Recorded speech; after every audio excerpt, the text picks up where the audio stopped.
Hi, I'm Patricia Mangan. I'm a nurse practitioner at the University of Pennsylvania in Philadelphia here at JADPRO 2025. So an important aspect of this is really communicating, the communication that's set up between the certified treatment center and the referring providers. Not only, as I said, bringing patients to the treatment, but post, I think, is really essential. And it's lifelong monitoring for some of our patients.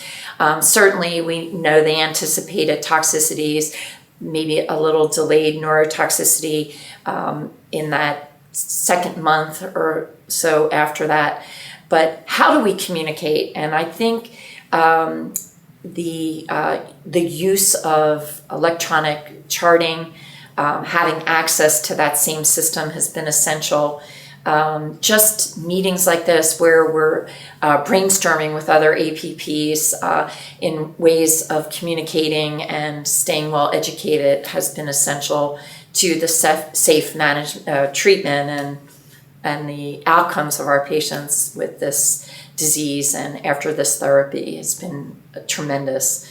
But I think another aspect, as I mentioned earlier, is having the therapy moving earlier in lines of treatment, we hope will really avoid some of the more serious toxicities that potentially could happen now that patients are being treated earlier, and the outcomes and the management long-term are not as stringent, but we are always looking for potential cytopenias, prolonged or potential infection even months after therapy.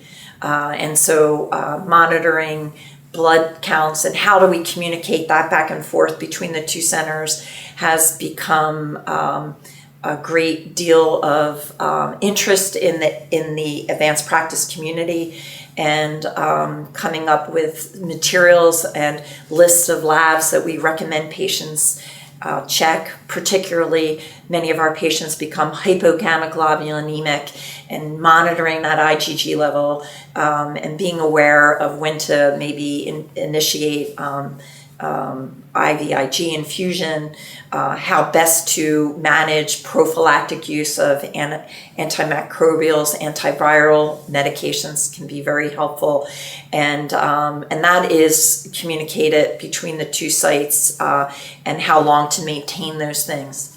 Another important aspect is staying in touch, not just through electronic charting or notes and lists of labs, but before a patient leaves the certified registered center, having that return visit in a timely fashion so that they go home to their community, they're being monitored there, but having a return visit just to make sure everything is set up, people are doing well, can be very helpful, and that is a strategy that we often use at my institution.